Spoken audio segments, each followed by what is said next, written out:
မန်ဂါစာအုပ်ထဲကကြောက်မက်ဖွယ်ဟောကိန်းကြောင့်ဂျပန်ခီးစဉ်များရုပ်သိမ်း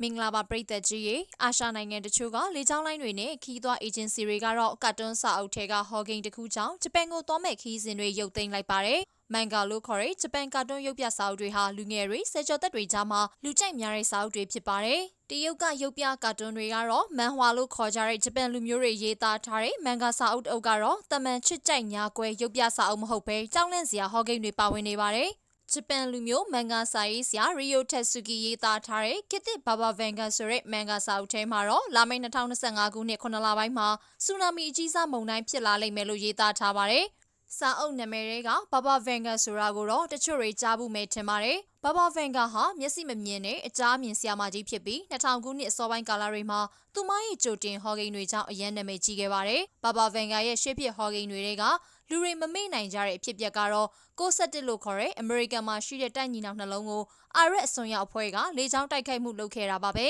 ။ဘာဘာဗန်ဂါဟာ2010ခုနှစ်ဝန်းကျင်မှာကွယ်လွန်သွားပေမဲ့ဟောကိန်းတွေကတော့သူတည်ပြီးနောက်မှအတိအကျဖြစ်လာခဲ့တာပါ။အခုမန်ဂါစာအုပ်နာမည်ကလူစိတ်ဝင်စားအောင်ခစ်တစ်ဘာဘာဗန်ဂါလို့ရေးထားပေမဲ့တကယ်ဘာဘာဗန်ဂါရဲ့ဟောကိန်းမဟုတ်ပါဘူး။အဲဒီဆူနာမီဟာလာမယ့်9လပိုင်းမှာဂျပန်ကိုဝင်ရောက်မှာဖြစ်ပြီးအာရှမှာအဆိုးဆုံးမုန်တိုင်းဖြစ်လိမ့်မယ်။လှိုင်းလုံးတွေက2011ခုနှစ်ကဆူနာမီထက်3ဆပိုမြင့်လိမ့်မယ်လို့ရေးသားထားပြီးဂျပန်မှာထိခိုက်ဆုံးရှုံးမှုများလိမ့်မယ်လို့ရေးထားပါတယ်။အဲဒီစာအုပ်ထဲကကတ်တွန်းကြောင့်ဂျပန်တွေလည်းအရန်ထိတ်လန့်နေကြပြီးဟောင်ကောင်ကနေဂျပန်သွားမဲ့ခီးစဉ်90%ကိုဖျက်သိမ်းလိုက်ရပါတယ်။6လပိုင်းနဲ့9လပိုင်းမှာဂျပန်သွားလေဖို့စီစဉ်ထားတဲ့သူတွေကလည်းခရီးစဉ်ဖျက်သိမ်းကြလို့အေဂျင်စီတွေလည်းစိတ်ညစ်နေကြပါတယ်။အာရှနိုင်ငံပေါင်းစုံကဂျပန်ကိုသွားမဲ့လေကြောင်းလိုင်း83%ကခရီးစဉ်ဖျက်သိမ်းထားကြတယ်လို့သိရပါတယ်။ဒီလိုကောလာဟလသတင်းတွေပြန့်နှံ့ပြီးလူတွေထိတ်လန့်နေကြပေမဲ့ဂျပန်မိုးလေဝသပညာရှင်တွေကတော့ဆူနာမီနဲ့သဘာဝဘေးဆိုတာကြိုတင်ခံမှန်းလို့မရတဲ့အရာဖြစ်တယ်လို့ပြောကြပါတယ်။အခုချိန်မှာတော့စင်ကာပူအနောက်ဘက်ကနေမုန်တိုင်းတစ်ခုဝင်ရောက်လာပြီးမို့မန်ဂါတွေကအတိုင်းတကယ်ဖြစ်တော့မလားလို့လူအများစုကြောက်လန့်နေကြပါတယ်